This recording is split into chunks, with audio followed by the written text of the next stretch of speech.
ശാസ്ത്രീയ ഉപനിഷത്ത് പഠനം ക്ലാസ് 262. നമ്മളിന്ന് 59ാമത്തെ ഉപനിഷത്തായിട്ട് തൈത്തിരീയോപനിഷത്തിലേക്കാണ് പോകുന്നത്. അതിൽ ശിക്ഷാവലിയിൽ ഒന്നാമത്തെ. ഇപ്പം പുതിയൊരു ഉപനിഷത്തിലേക്ക് കടക്കുകയാണ്. ഇതിലും നമ്മളെ ജീവിതവുമായിട്ട് ബന്ധപ്പെട്ട പല കാര്യങ്ങളും തന്നെയാണ് ഇതിലും പറയുന്നത്. വളരെ ലളിതമായിട്ട് മനസ്സിലാക്കേണ്ട സംഗതികൾ തന്നെയാണ് ഇതിലുള്ളത്. അത്ര വലിയ പ്രയാസമുണ്ടോ എന്ന് ചോദിച്ചു കഴിഞ്ഞാൽ ബ്രഹ്മത്തെ പറ്റിയെല്ലാം പറയുമ്പോൾ നമ്മളത് കുറച്ച് ഭാവനയിൽ കാണേണ്ട സംഗതി തന്നെയാണ്. അല്ലാതെ പ്രത്യക്ഷത്തിൽ അതിനെ കാണാനൊന്നും പറ്റാത്ത സാധനമാണ്. അപ്പോൾ അതിനെപ്പറ്റി പറയുമ്പോൾ നമ്മൾ കുറച്ച് ചിന്തിച്ചിട്ട് മനസ്സിലാക്കണം. ആ ഒരു പ്രത്യേകതയുണ്ട്. അതിൽ കവിഞ്ഞ് വേറെ പ്രാധാന്യമൊന്നും ഇല്ല. ഒന്നിൽ പറയുന്നത് ആധിദൈവികവും ആധ്യാത്മികവും ആദി ഭൗതികവുമായ ശക്തികളുടെ രൂപത്തിൽ. അപ്പം നമുക്ക് ചുറ്റുമുള്ള ശക്തികളെ പറ്റി പറയുകയാണ്. മൂന്നായി തിരിച്ചിരിക്കുകയാണ്: ആദിദൈവികം, ആധ്യാത്മികം, ആദിഭൗതികം.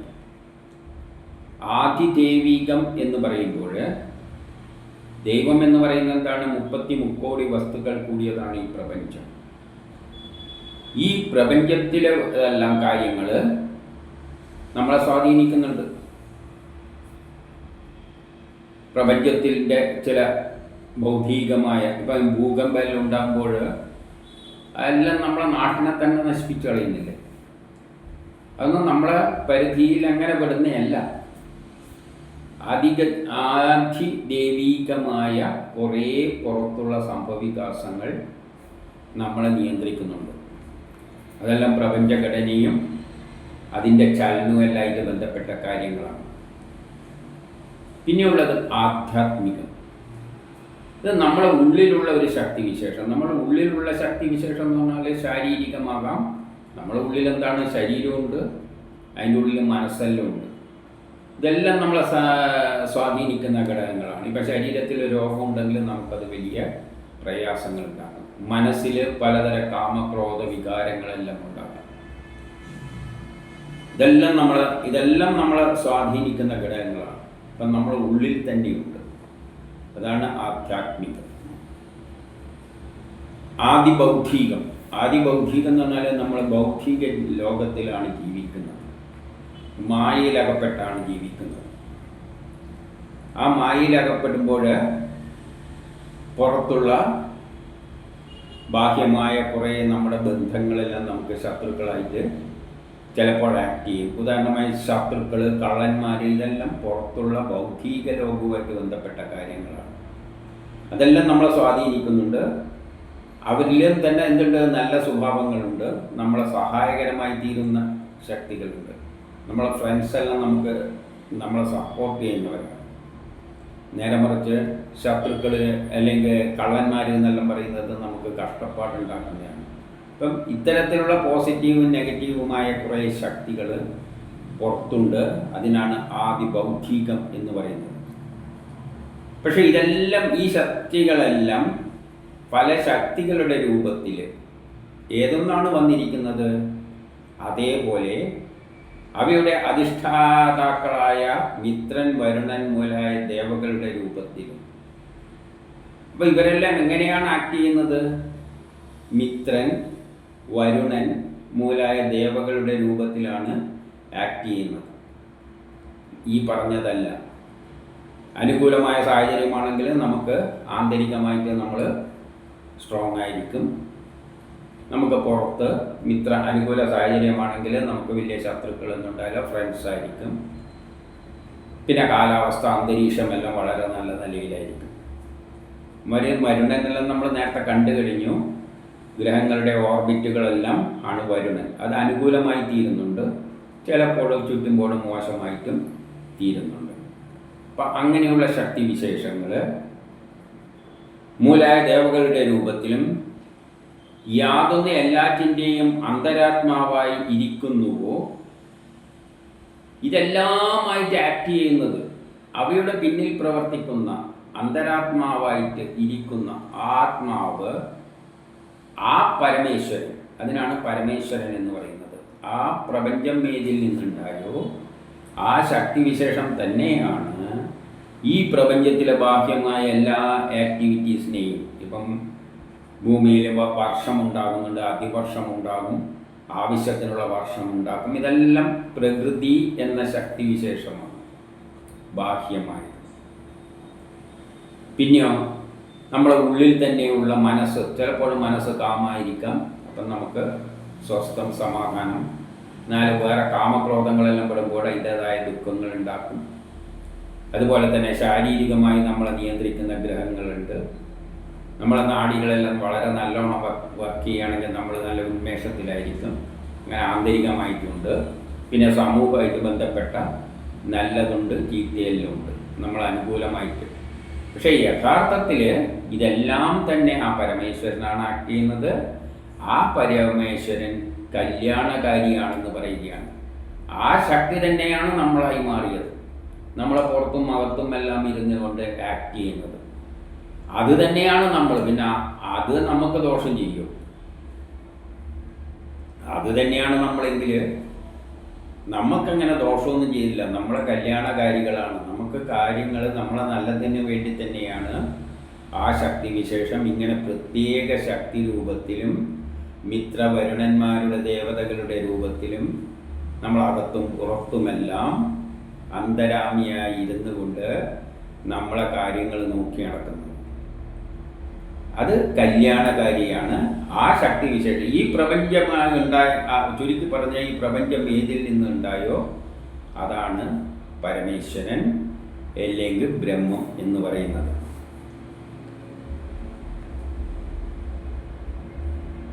നമുക്ക് കല്യാണകാരിയാണ്. അതേസമയം എന്തും കൂടിയും പറയുന്നുണ്ട്, ആ ശക്തി നമ്മുടെ ഉന്നതിക്ക് ഒരു തരത്തിലും തടസ്സമായി നിൽക്കരുത്.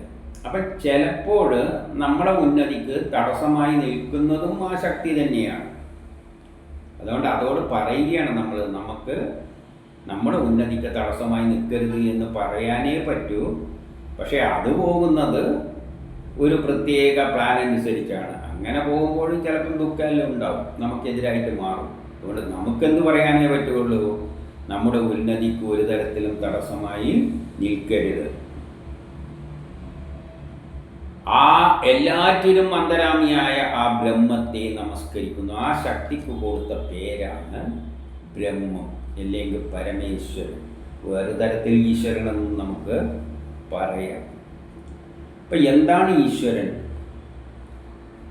അത് മനസ്സിലാക്കാൻ വലിയ പ്രയാസമുള്ള ഈ ഉപനിഷത്തിൽ ഇത്രയും 108 എഴുതി പിടിപ്പിച്ചിരിക്കുന്നത് ഈശ്വരനെ പറഞ്ഞു തരാനാണ്. ഈശ്വരനെ മനസ്സിലാക്കാൻ അല്പം ബുദ്ധി ഉപയോഗിച്ച് കഴിഞ്ഞാൽ മനസ്സിലാക്കാവുന്നതേ ഉള്ളൂ. അതുകൊണ്ട് 100% മനസ്സിലാക്കുമെന്ന് ചോദിച്ചാൽ ഋഷികൾക്ക് പോലും മനസ്സിലായിട്ടില്ല. അതെന്തുകൊണ്ടാണെന്നും നമുക്ക് മനസ്സിലാക്കാം വളരെ ലളിതമായിട്ട്. ഉദാഹരണമായിട്ട് ഒരു ചക്ക എന്താണെന്ന് നമുക്കറിയാം, എന്തുകൊണ്ട് കാണാൻ പറ്റുന്നുണ്ട്. മാങ്ങ ഇങ്ങനെയാണെന്ന് കാണാൻ പറ്റുന്നുണ്ട്, രുചിച്ച് നോക്കാം, എല്ലാം ചെയ്യാം. പക്ഷെ സ്നേഹം എന്ന ഒരു വികാരം എങ്ങനെയാണ് നമ്മൾ കണ്ണും മൂക്കും കൊണ്ടെല്ലാം മനസ്സിലാക്കുക. അപ്പം സ്നേഹം എന്നൊരു വികാരമില്ലേ? ഈ ലോകത്തെ തന്നെ മാറ്റിമറിക്കുന്ന എന്താണ്? സ്നേഹവും വിദ്വേഷവുമാണ്. അല്ലാതെ സയൻസൊന്നുമല്ല. ന്യൂക്ലിയർ ബോംബ് പൊട്ടിച്ചാൽ ലോകം നശിക്കും. പക്ഷെ അതുകൊണ്ട് സയൻസ് കയറിയിട്ട് വെറുതെ ന്യൂക്ലിയർ ബോംബ് കൊണ്ട് പൊട്ടിപ്പോകുന്നുമില്ല. അത് പൊട്ടിക്കണം ആരെങ്കിലും. അത് പൊട്ടിക്കുന്നതിൻ്റെ പിന്നിൽ പ്രവർത്തിക്കുന്ന എന്താണ്? ഈ വിദ്വേഷമെല്ലാം. മറ്റുള്ള രാജ്യങ്ങളോട് വിദ്വേഷം ചേരുമ്പോൾ അവിടെ കയറി അടിക്കും, അവസാനം നിവൃത്തിയില്ലാതെ ബോംബെടുത്ത് പ്രയോഗിക്കും. ഇതിൻ്റെ പിന്നിലെല്ലാം ആക്ട് ചെയ്ത് സയൻസാണോ? സയൻസാണ്. ന്യൂക്ലിയർ ബോംബ് നാട്ടിനെ നശിപ്പിച്ചത് സയൻസ് തന്നെയാണ്. പക്ഷേ സയൻസ് തന്നെ ഇടപെട്ടിട്ടാണോ ചെയ്തത്? അല്ല. അതിൻ്റെ പിന്നിൽ എന്താണ്? ഒരു ശക്തി വിശേഷം ആക്ട് ചെയ്തിട്ടുണ്ട്. അതെന്താണ്? വിദ്വേഷം. ചിലരിൽ ഭരണാധികാരികളിൽ വിദ്വേഷമുണ്ടാക്കുന്നു. അപ്പം ഏറ്റവും വലിയ പ്രധാനപ്പെട്ടത് ആ വിദ്വേഷം എന്ന സംഗതിയാണ്. അത് ആധുനിക സയൻസ് സ്വീകരിക്കുന്നില്ല. അതിന് സയൻസേ പറയുന്നുള്ളൂ. അതിപ്പോൾ ഒരു ചെറിയ സംഗതിയാണ്. ന്യൂക്ലിയർ ബോംബ് പൊട്ടിയാൽ മരിക്കുന്നുള്ളത് സയൻസ്. പക്ഷേ അതങ്ങനെ കയറി പൊട്ടുമൊന്നുമില്ല. പൊട്ടണ്ടെങ്കിൽ ആരെങ്കിലും കയറി പൊട്ടിക്കണം. ഏതെങ്കിലും ഒരു ശക്തി അതിൻ്റെ പിന്നിൽ ആക്ട് ചെയ്യണം. അപ്പോൾ ആ ശക്തിയാണ് മാറ്റങ്ങൾക്കെല്ലാം കാരണം. അത് നേരത്തെ പറഞ്ഞ മാതിരി ക്രോധം. ഈ ക്രോധത്തെ നമ്മളെങ്ങനെയാണ് ഒരാൾക്ക് എക്സ്പ്ലെയിൻ ചെയ്ത് കൊടുക്കുക? ക്രോധം എന്താണെന്ന് എങ്ങനെ എക്സ്പ്ലെയിൻ ചെയ്യുക? കണ്ണുകൊണ്ട് കാണാൻ പറ്റുമോ? കേൾക്കാൻ പറ്റുമോ? രുചിച്ചു നോക്കാൻ പറ്റുമോ? മണത്തു നോക്കാൻ പറ്റുമോ? പറ്റില്ല.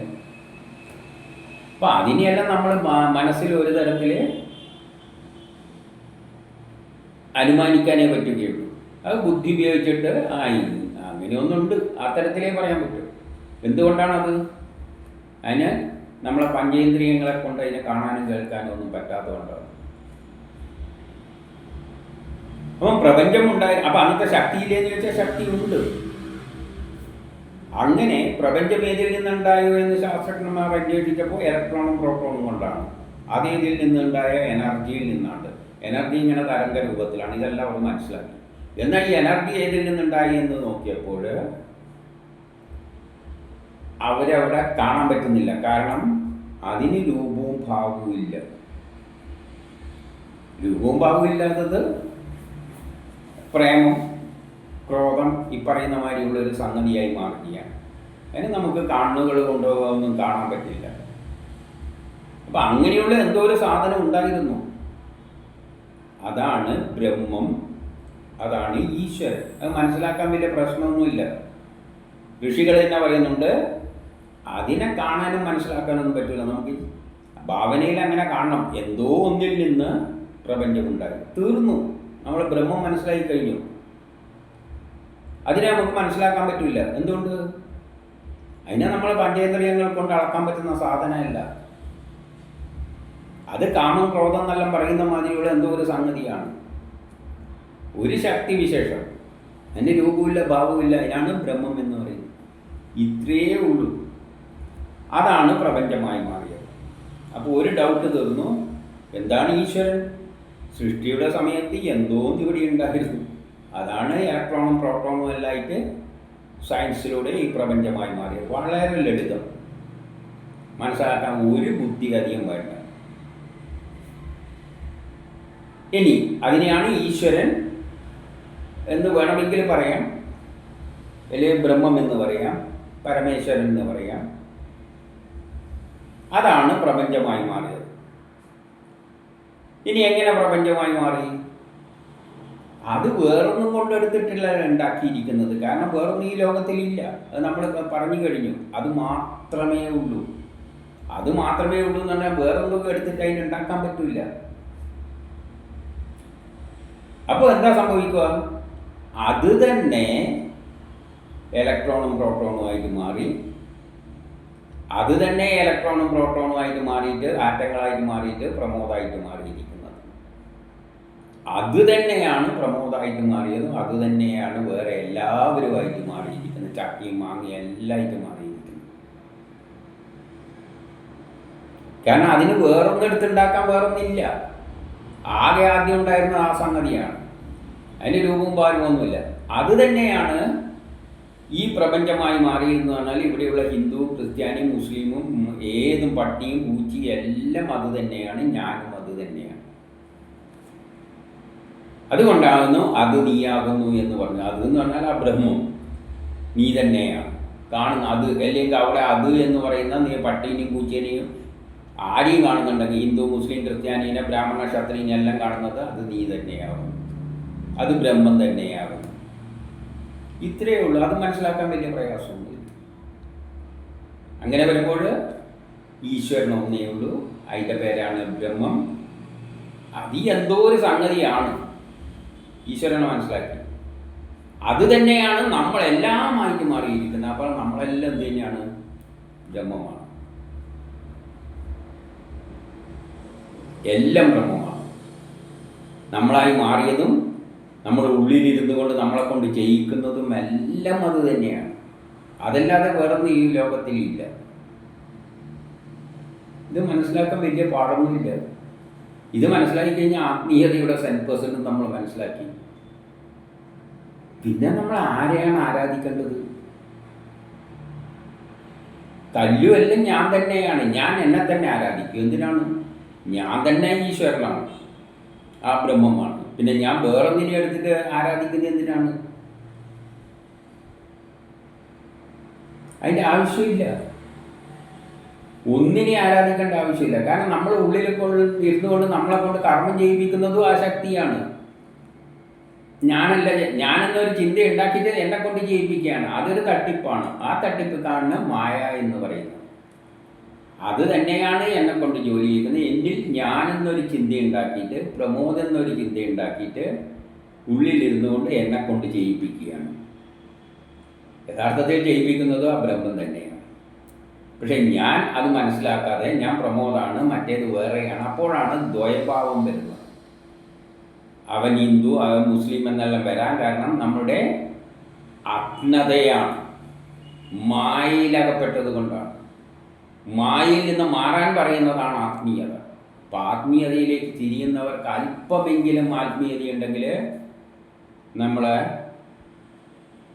ഞാൻ ക്രിസ്ത്യാനിയാണ്, ഞാൻ മുസ്ലിമാണ്, എൻ്റെ സനാതന ധർമ്മമാണ്, ഞാൻ ഹിന്ദു സംസ്കാരമാണ്, നമ്മളെ പൈതൃകങ്ങൾ അതിനെ സംരക്ഷിക്കണം, നമ്മുടെ ആർഷഭാരത സംസ്കാരത്തെ സംരക്ഷിക്കണം എന്നെല്ലാം പറയുന്നുണ്ടെങ്കിൽ നമ്മൾ ബൗദ്ധികവാദികളാണ്, അജ്ഞതയിലകപ്പെട്ടവരാണ്, എല്ലാം ദ്വയമായി കാണാൻ ശ്രമിക്കുന്നവരാണ്. അല്ലാതെ ആത്മീയത എന്നത് ഈ ഞാനെന്ന ചിന്ത വിട്ടിട്ട് എല്ലാറ്റിലും ബ്രഹ്മത്തെ ദർശിക്കാൻ കഴിയണം. ആ നിലയിൽ ചിന്തിക്കുമ്പോൾ കുറച്ചെങ്കിലും വേദം പറയുന്ന ആത്മീയത മനസ്സിലാക്കിയിരിക്കുന്നത് യുക്തിവാദികളാണ്, നിരീശ്വരവാദികളാണ്. അവർ ഈശ്വരൻ്റെ പേരിൽ പലതായിട്ട് കാണുന്നില്ല, എല്ലാം ഒന്നായിട്ട് കാണാൻ ശ്രമിക്കുകയാണ്. ഒന്നായിട്ട് കാണാൻ അവർക്ക് പറ്റിയിട്ടില്ല. ആ തരത്തിൽ എല്ലാത്തിലും അവർക്ക് ആ ജാതി മതം വെച്ചിട്ടുള്ള ഒരു തരംതിരിവ് അവർക്കില്ല. മനുഷ്യരെ എല്ലാം മനുഷ്യരായിട്ടാവും. ഒന്ന് പിച്ചക്കാരൻ, മറ്റേത് പണമുള്ളവൻ, ഞാൻ മറ്റേ വലിയവൻ, അങ്ങനെയുള്ളൊരു ഭാവമല്ലാതെ ഇത്തരത്തിലുള്ള വിഭാഗീയ ചിന്തകൾ, ഈശ്വരനെ വെച്ചുള്ള വിഭാഗീയ ചിന്തകൾ അവരിലില്ല. യഥാർത്ഥത്തിൽ ഇത് വേദത്തിന് എതിരാണ്. വേദം എന്ന് പറഞ്ഞാൽ എല്ലാവരും മനുഷ്യരാണ്, ബ്രഹ്മമാണ്. അതാണ് നാരായണ ഗുരുസ്വാമി പറഞ്ഞത്. എല്ലാം ഒരൊറ്റ ദൈവം, ഒരൊറ്റ മനുഷ്യൻ എന്നെല്ലാം പറഞ്ഞത്. ആ ആശയത്തിൽ നമ്മൾ പോകുന്നതിന് പകരം അല്ലെങ്കിൽ ആർത്തമുള്ള സ്ത്രീ, ആർത്തമില്ലാത്ത സ്ത്രീ, ഈശ്വരന് തൊട്ടുപോയാൽ അശുദ്ധമാകും, മറ്റവനെ എല്ലാം ബ്രഹ്മമാണെങ്കിൽ ഈശ്വരനാണെങ്കിലും ഒന്ന് മറ്റേനെ തൊട്ടാൽ എങ്ങനെയാണ് അശുദ്ധമാകുക? ഇതെല്ലാം അജ്ഞതയിൽ നിന്ന് ഉണർന്നതാണ്. അതൊന്നും വേദമല്ല.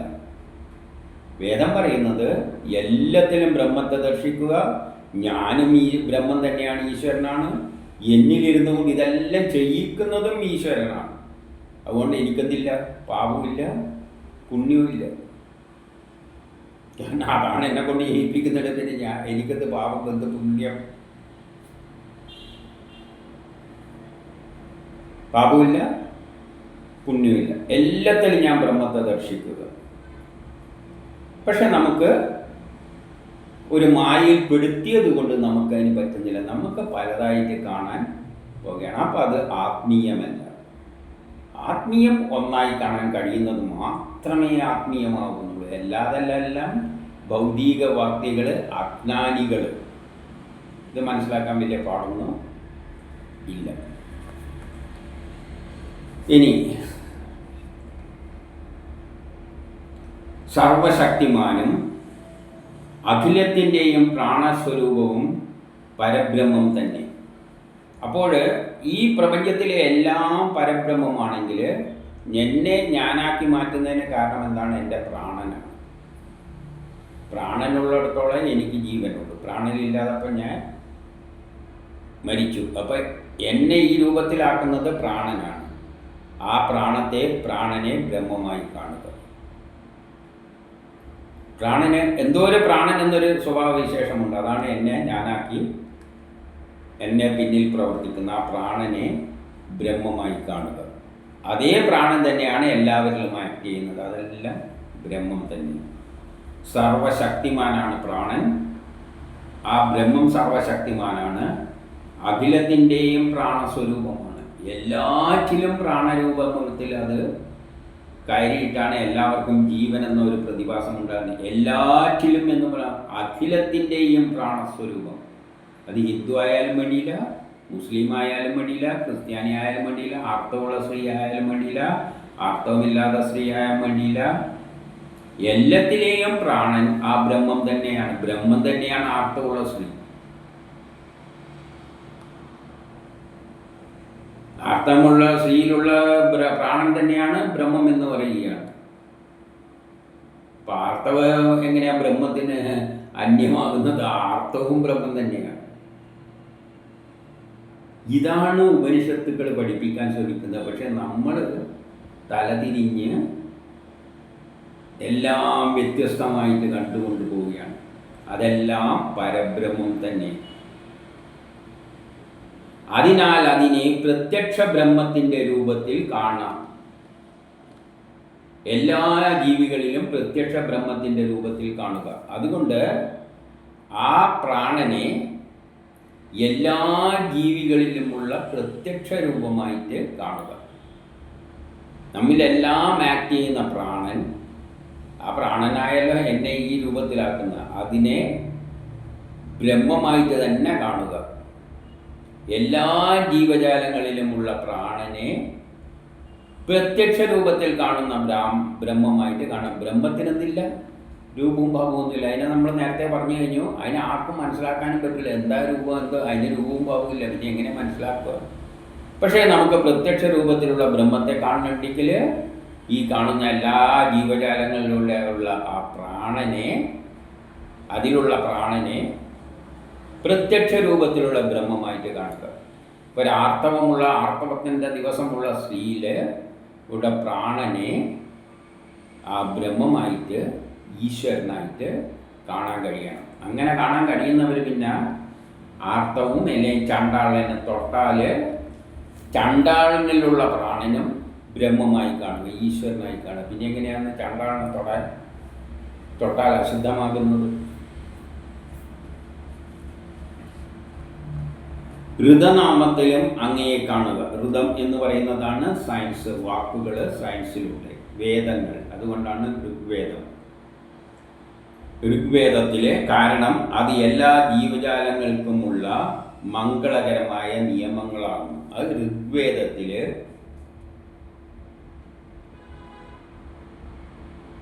ഉള്ള നിയമങ്ങൾ പ്രപഞ്ച രഹസ്യങ്ങളാണ്. എല്ലാ പ്രപഞ്ചത്തിലുള്ള രഹസ്യങ്ങളും അടങ്ങിയ ഗ്രന്ഥമാണ് ഋഗ്വേദം.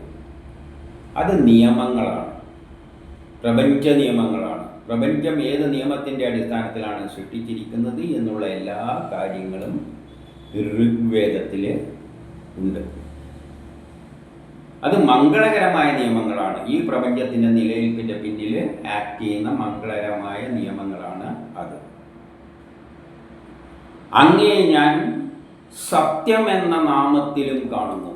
ആ പരബ്രഹ്മത്തെ സത്യമായിട്ടും കാണണം. സത്യം എന്ന് പറയുന്നത് എന്നെന്നും സ്ഥായിയായിട്ടുള്ളത്, എന്നും ശരിയായിട്ടുള്ളതിനെ സത്യം എന്ന് പറയാൻ പറ്റും. അതെന്ത് മാത്രമാണ്? എന്നും സ്ഥായിയായി നിലനിൽക്കുന്ന, എന്നും ഉള്ള ഒരൊറ്റ സംഗതിയെ പ്രപഞ്ചത്തിലുള്ളൂ, ബ്രഹ്മം. അപ്പം ബ്രഹ്മം സത്യമാണ്. എവിടെ സത്യമുണ്ടോ ആ സത്യത്തെ ബ്രഹ്മമായിട്ട് കാണുക. പിന്നെയോ, കാരണം സത്യത്തിൻ്റെ അധിഷ്ഠാന ദേവതയും അങ്ങ് തന്നെ. കാരണം വേദനിയമങ്ങളനുസരിച്ച് പോകുന്നതിനാണ് വേദത്തിൽ പ്രപഞ്ച സയൻസ് പറഞ്ഞിട്ടുണ്ട്. ആ സയൻസിനടിച്ച് ഉള്ളതാണ് സത്യം. ഉദാഹരണമായിട്ട് 3+2 എന്ന് പറയുന്നത് മാത്സ് 5ആണ്. അത് സത്യമാണ്. ബാക്കി എന്ത് പറയുന്നതും കളവാണ്. ഹൈഡ്രജനും ഓക്സിജനും കൂടി ചേർന്നാൽ ജലം ഉണ്ടാകും. അത് സത്യമാണ്. ഹൈഡ്രജനും ഓക്സിജനും കൂടിയിട്ട് പഞ്ചസാര ഉണ്ടായി നാരങ്ങം പറയുകയാണെങ്കിൽ അത് അസത്യമാണ്. അപ്പം വേദത്തിലുള്ള സയൻസ് അല്ലെങ്കിൽ സയൻസ് തന്നെയാണ് സത്യം, ശാസ്ത്രം സയൻസ് തന്നെയാണ് സത്യം. കാരണം അതിൽ മാറ്റമില്ല, ബ്രഹ്മത്തിനും മാറ്റമില്ല. അപ്പോൾ എന്നെന്നും നിലനിൽക്കുന്ന ആ സത്യം, അതുകൊണ്ട് ബ്രഹ്മത്തെ സത്യമായിട്ടും കാണാം. അന്തരാമിയായ ആ പരമേശ്വരൻ എനിക്ക് സദ്ഭാഷണം, ആ ശക്തി എൻ്റെ ഉള്ളിലിരുന്നു കൊണ്ട് എന്നെ കൊണ്ടാണ് സംസാരിപ്പിക്കുന്നത്. അപ്പോൾ അതിനോട് പറയുകയാണ് എന്നിൽ സദ്ഭാഷണം നടത്തുക, എന്നിലൂടെ നല്ല ഭാഷണം നടത്താനുള്ള അങ്ങ് വിചാരിച്ചാലേ ഇത് നടക്കുള്ളൂ. അങ്ങ് തന്നെയാണല്ലോ എന്നിലൂടെ സംസാരിക്കുന്നത്, എന്നെക്കൊണ്ട് സംസാരിപ്പിക്കുന്നത്. അതുകൊണ്ട് എനിക്ക് സദ്ഭാഷണം നടത്താനും സദ്വിദ്യ ഗ്രഹിക്കുവാനുമുള്ള ശക്തി എനിക്ക് നൽകണം. അപ്പം അതോട് പറയുകയാണ് ശരിയായ വിദ്യ നേടാനുള്ള ശക്തി എനിക്ക് നൽകണം.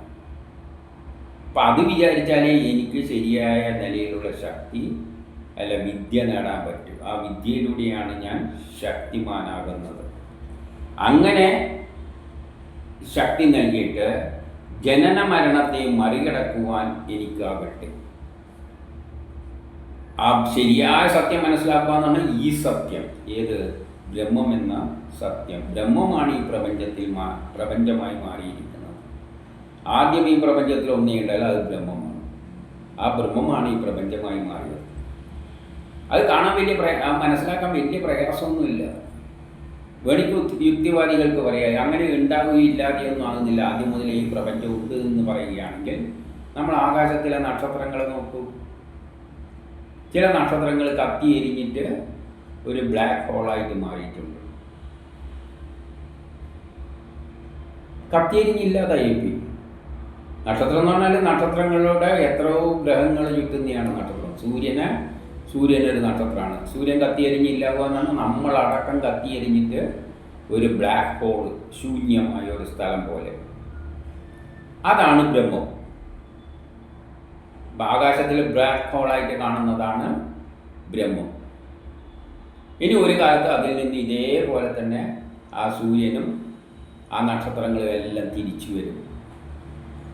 ബ്രഹ്മം ഉറങ്ങുന്ന പിന്നെ ഉണരുമ്പോൾ അത് തിരിച്ച് ഇങ്ങോട്ടേക്ക് വരും. ഏതുപോലെ ചേനയിൽ നിന്ന് ചെടി പുറത്തേക്ക് വരുന്നു, ഒരു വർഷമാകുമ്പോൾ അതങ്ങ് അകത്തേക്ക് പോകുന്നു, പിന്നെയും പുറത്തേക്ക് വരുന്നു. അതുപോലെ ആ നക്ഷത്രം ബ്ലാക്ക് ഹോൾ ബ്രഹ്മമാണ്. അതിൽ നിന്നും ബ്രഹ്മം എന്ന് പറഞ്ഞാൽ ശൂന്യ. പിന്നെ അതിലെന്താണ് ഉള്ളതെന്ന് വെച്ചാൽ നമുക്ക് കാണാൻ പറ്റില്ല. ബ്രഹ്മത്തെ നമുക്ക് കാണാൻ പറ്റില്ല. അപ്പോൾ അവിടെ ബ്ലാക്ക് ഹോൾ എന്നതുകൊണ്ടാണ് പേര് കൊടുത്തത്. അവിടെ ഒന്നുമില്ല ബ്ലാക്ക്. എന്താ ഉള്ളതെന്ന് ചോദിച്ചാൽ ഒന്നുമില്ല. അത് ബ്രഹ്മമാണ്. ആ ബ്രഹ്മത്തെ നമുക്ക് ഒരു ഉപകരണം ഉപയോഗിച്ചും മനസ്സിലാക്കാൻ പറ്റില്ല. പക്ഷെ ഒരു കാലം അതിൽ നിന്ന് ഈ നക്ഷത്രം തിരിച്ച് വരും. അങ്ങനെ ഈ പ്രപഞ്ചത്തിലുള്ള 7 ലോകങ്ങൾ ഒരു സമയം എന്താവും? കത്തിയെരിഞ്ഞില്ലാതായിട്ട് പ്രപഞ്ചം മുഴുവൻ ബ്ലാക്കാവും. അപ്പോൾ ബ്രഹ്മം മാത്രമേ ഉള്ളൂ. അതിനെ കാണാനും കേൾക്കാനും ഒന്നും പറ്റില്ല. കാരണം നമ്മളെ കണ്ണുകൊണ്ട് ഒന്നും മനസ്സിലാക്കാൻ പറ്റുന്നില്ല. അതിനാണ് ബ്രഹ്മം എന്ന് പറയുന്നത്. അതിനാണ് ഈശ്വരൻ. പിന്നെ ഒരു കാലം അതെല്ലാം ഇങ്ങനെ പ്രപഞ്ചമായിട്ട് വരും. വളരെ ലളിതമാണ് സയൻസിലൂടെ ചിന്തിച്ചാൽ. നമ്മൾ ഈശ്വരനെ എല്ലാം മനസ്സിലാക്കി. ഞാൻ ബ്രഹ്മമാണെന്ന് മനസ്സിലാക്കി. ഞാൻ തന്നെയാണ് ഈശ്വരൻ. ഇപ്പം ഈശ്വരനായ ഞാൻ വേറൊരു ഈശ്വരനെ പ്രാർത്ഥിക്കുന്ന എന്തിനാണ്? ഒരു ആവശ്യമില്ല. എന്നെക്കൊണ്ട് ഇത് സംസാരിപ്പിക്കുന്ന ആ ശക്തി തന്നെയാണ്. അതുകൊണ്ട് എനിക്കെന്നില്ല, എനിക്ക് പാപവുമില്ല പുണ്യവുമില്ല. ഞാൻ നാളെ എന്ത് ചെയ്യണമെന്ന് തീരുമാനിക്കുന്നതും അത് തന്നെയാണ്. പിന്നെ ഞാൻ പോയിട്ട് പ്രാർത്ഥിക്കുന്ന എന്തിനാണ്? എനിക്ക് നാളെ എൻ്റെ മോളെ കെട്ടിപ്പിച്ച് തരണേ എന്തെല്ലാം പറയേണ്ട കാര്യമാണ്. അതെല്ലാം അതാണ് തീരുമാനിച്ച മാതിരി പോകും. എനിക്ക് പ്രാർത്ഥിച്ചാലും ഒരു കാര്യമില്ല, എന്ത് ചെയ്താലും ഒരു കാര്യമില്ല. അപ്പോൾ എത്ര സ്വതന്ത്രനാണ് ഞാനെന്നറിയാമോ? ഒരു ടെൻഷൻ്റെ ആവശ്യമില്ല. എല്ലാം അതങ്ങ് ചെയ്തോളും, എന്നെക്കൊണ്ട് ചെയ്യിപ്പിച്ചോളും. ഞാനിങ്ങനെ നിന്നു കൊടുത്താൽ മതി.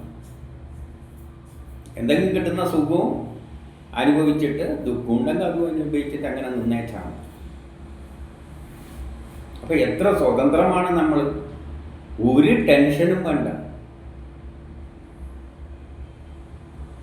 ഇതാണ് വേദം പറയുന്ന ജ്ഞാനം. അപ്പം ആത്മീയതയിൽ അതിൻ്റെ ഒന്നും ആവശ്യമില്ല. പിന്നെ എപ്പോഴാണ് എനിക്ക് വിരക്തി വരുന്നത്? എനിക്കെന്തോ കർമ്മം ചെയ്യാൻ വേണ്ടിയിട്ടാണ് എന്നെ ഇങ്ങനെ സൃഷ്ടിച്ചിരിക്കുന്നത്. അപ്പോൾ എന്നിൽ ഓരോന്ന് തോന്നിക്കും, നീ പോയി അത് ചെയ്യും, ആ യൂട്യൂബ് അപ്ലോഡ് ചെയ്യുക, ഞാൻ പോയി യൂട്യൂബ് അപ്ലോഡ് ചെയ്തു.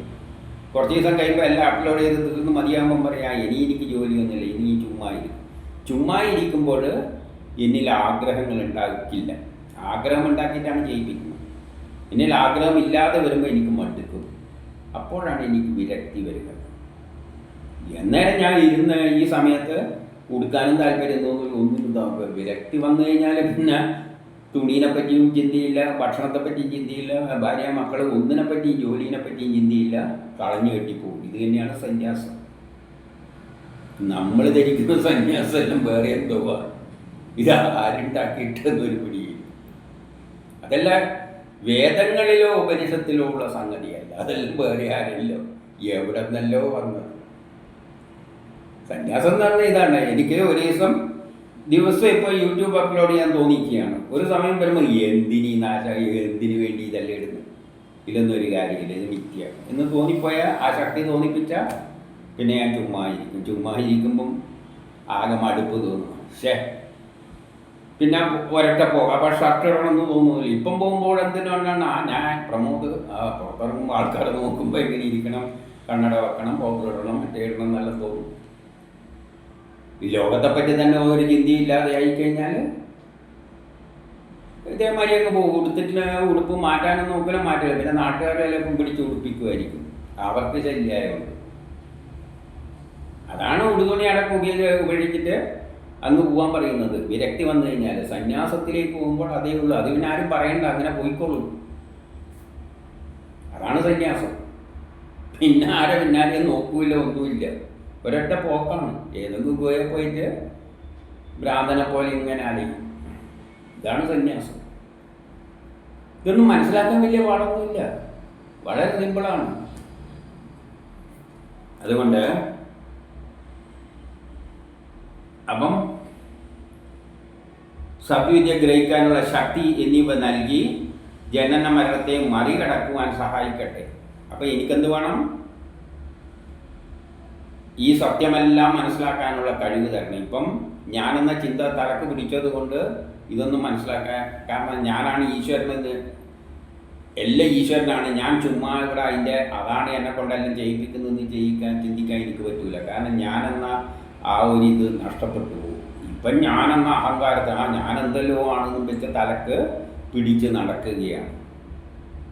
അപ്പം അതിൽ നിന്ന് മാറ്റിയിട്ട് ഞാനൊന്നുമല്ല, ആ ശക്തി തന്നെയാണ്, ബ്രഹ്മമാണ് ഞാൻ, എന്നെക്കൊണ്ട് ഇതെല്ലാം ചെയ്യിപ്പിക്കുന്നതും ആ ഈ ശക്തിയാണ് എന്നുള്ള ജ്ഞാനം എനിക്ക് തന്നിട്ട്, അപ്പോഴാണ് എനിക്ക് ജനന മരണത്തിൽ നിന്നും മറികടക്കാൻ സാധിക്കട്ടെ.